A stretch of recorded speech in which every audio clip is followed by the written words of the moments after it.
The main resource we're needing for life, for sustainability, is water. You know, we've dove into some stories about water.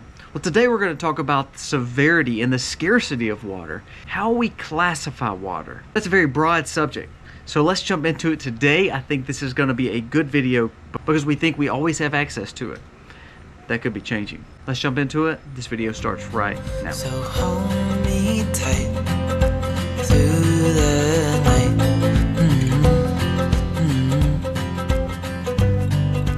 Hey guys, welcome to the Max. Thank you so much for being here today. If you're new to the channel, go down here, press subscribe, ring the bell, give us a thumbs up or a thumbs down, that's okay. But let us know what you think about this content. The point of today's video is the one main thing we need. We talk food a lot, we talk sustainable needs, but of course water is being the most important. Before we get into the water, remember we're doing a giveaway. We will probably be releasing it next video. That's for everyone that is subscribed to this channel and the Max Life that gives us a thumbs up, comments below, lets us know that they are subscribed.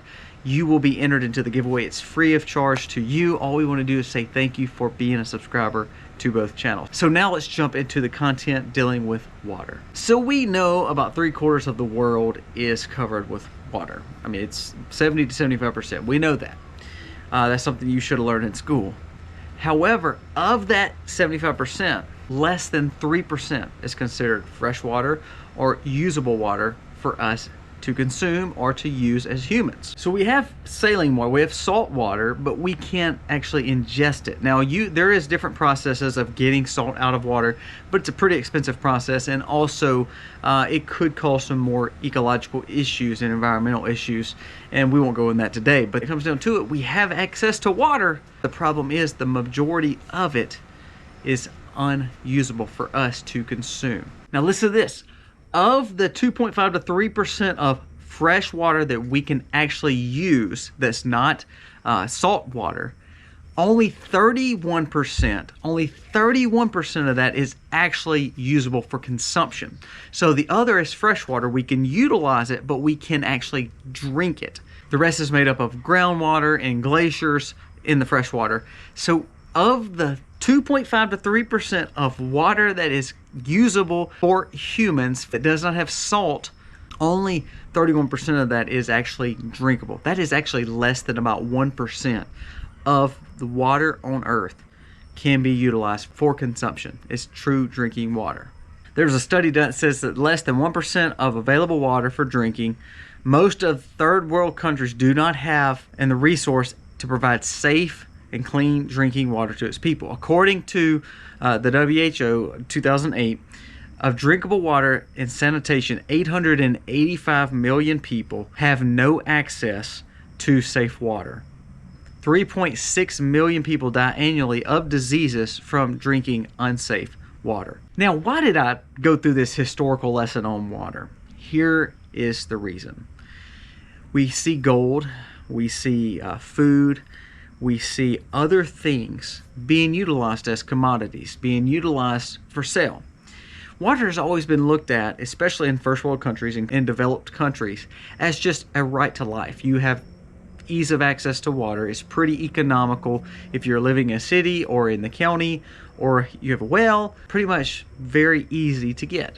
Now, if we see that less than 1% of all water is accessible for drinking, for use, for consumption, we also see the fact that more and more and more businesses and more governments are getting into the fact of seeing water may not be a true right to life. It may be considered a commodity.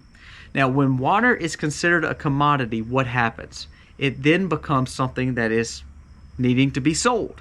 It is needing to have rights against it. It's needing to be regulated heavy. So the scary thing is, the more and more, especially the last 5 years, you've seen bigger companies invest in bottled water. You're seeing bigger companies invest in aquifers. You're seeing bigger companies invest in water rights.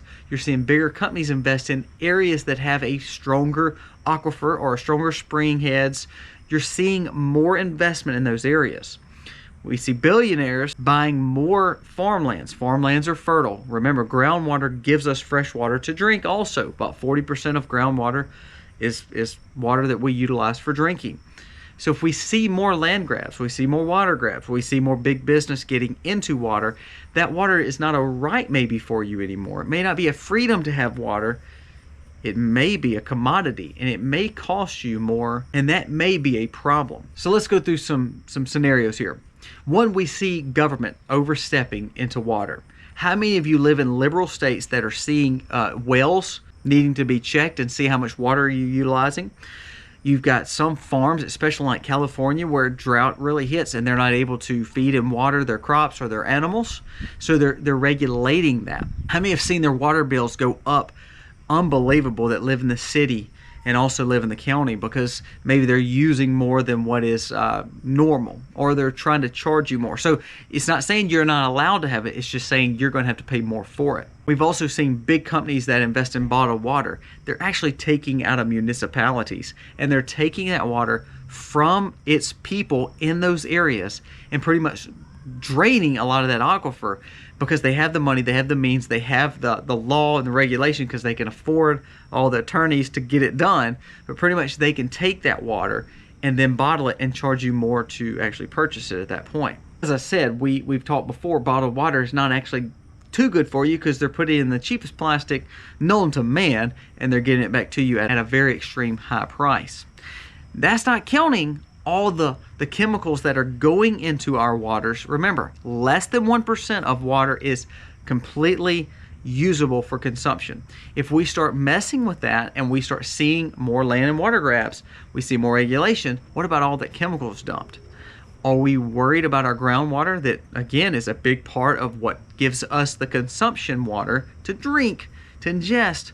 It's getting filled with chemicals now. So the regulation, now we're seeing more speculative commodity pricing on it. So more land grabs, as I said before. What if all of a sudden, like corn, like soybeans, what if all of a sudden you see more and more people look at it as almost like liquid gold, like blue gold, like they do oil and precious metals now. They do lithium. It becomes a rare earth mineral. It becomes a commodity. So then they can speculate on it. So that's going to make the cost of it maybe go onto the stock market, maybe go onto the commodities market. Now I'm just saying, we're just talking through these scenarios. The more that happens, the more it becomes something that costs more for you to purchase. It may cost more for you to pump it. Think of all the water wells. I have a well here, and I don't have to pay anybody to get my own water out of there. But do you know there's a lot of states that saying, okay, no, you can't dig a pond here because it will upset the water that we own. Who owns that water? Government saying they own it. So you see, slowly and surely, wells are getting pushed back. They're starting to get meters on them, and you're starting to have to pay for a well that pretty much is your water on your land, and all of a sudden the government's coming in and saying, we have rights to it. You're seeing the fact that you may not can build a pond or lake here because it may mess up the water flow. Now, is that true? I don't know. It's never been true before. If someone wanted a pond or lake for their animals or for themselves, they pretty much did it. But now government's stepping in saying, wait. We have the rights to say how that water channels through the earth or around your pond or your lake. If you mess up that flow, you're messing up our personal water. And then lastly, about the chemicals. The more and more we see chlorine, the more and more we see these forever chemicals in our water, the more and more we're allowing companies to come in and look at water as a big business.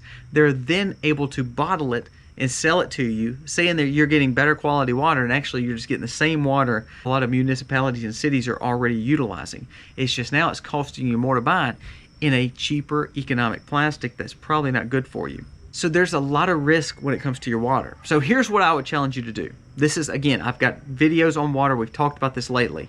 But you need to start thinking about a few things. A, if I have a well, is it regulated? If it's not regulated, do you have a way to get that water out of the well if the grid goes down? Do you have a way to hide your well or make sure no one just knows everything about your property? Do they know your well exists? And if so, is there another source of water that you have around? Do you have a lake? Do you have a stream? Do you have a river? What is the biggest way to hurt the American people more than anything else? More than any other warfare, what is the best way? Contamination of the water. So if we have lakes and streams, if we have a well, what if all of a sudden contamination happens? So utilize your lakes and streams and well when you can, and you need to find ways to do that. How to purify it, how to filter it, how to boil it. But if all of a sudden that goes down, are you storing up water? Just like we talk about stockpiling food and other commodities and other needs, are you putting water up? For instance, I'll show you this right quick. I'm going to walk you for a little bit. You see these big containers right here? Those are new containers. I buy containers a pretty good bit in ways that we can stockpile water. I've got hand pump siphons for that. We talked about this in another video. I've also got the bricks, stackable water bricks, what they call them. It's just, I think, 3 gallons in each, and we've got a lot of those stacking up because our goal is not only do we have the well, not only do we have access to the lake, if all that's contaminated, we have to have other sources of water that we put up for safety. Be thinking about that, thinking of different filtration systems. Think of different things like a Berkey or Alexa Pure or any kind of filter that you're wanting to buy. So let's recap. The dangers of water. We see we have tons of water on the earth. But guess what? Most of it's not able to be drank. Most of it's not ingestible. We see the reservoirs, the biggest reservoirs like Lake Mead and some of those that, especially in the West and Midwest, they're starting to actually go down. They're not full. So is there risk there? I don't know. I'm just saying, do your research there. If we see that government and big business is stepping in and looking at water as not a right, they're looking at it as a commodity, then it's going to cost you more to have it. It's going to be speculated more, just like oil, just like gold, just like anything else, like corn and soybeans. It's going to be based on the markability of water. Well, we know we have to have water, so it's a big business. We see bigger businesses stepping in and taking the rights from a lot of cities of the people, not the city itself, because the city is allowing it to happen. But the people don't realize that the water that now they're paying, 30, 40, 50, 100% more because it's bottled now, it's really the same water that they're getting overcharged for that they already had access to. And then, of course, chemicals. If we see more chemicals going in our water, we see big business getting invested in it, we see manufacturing releasing forever chemicals in there, do you have the filtrations that you're needing? We talked about warfare. What if all of a sudden they're tainted waters?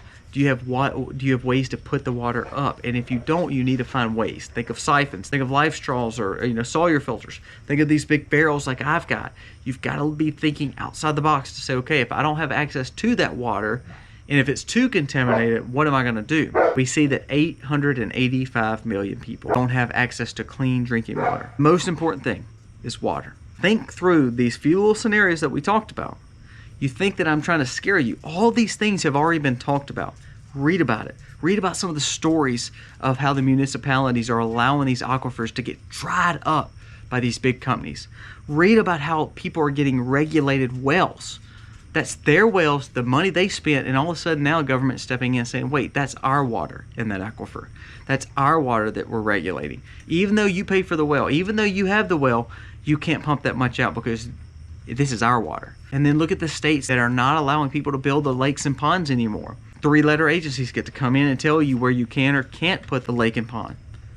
The more we see regulations, the more we see speculation on water, the more we see limited access or more expense to water, the dangers is going to be for the American people. I want to help third world countries build the wells. Their problem is they don't have access and the money to access it.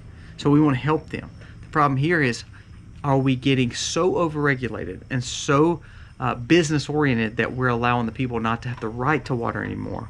We're making them have to pay more for it, or we're going to see more limits on it. Things to think about.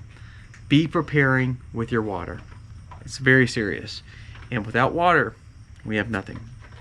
Guys, thank you so much for watching. Our goal is always remember, we physically need water, but we also need spiritual healing, spiritual water. So look to God for all the things when it comes to prepping, sustainable living, making sure you're always relying on Him.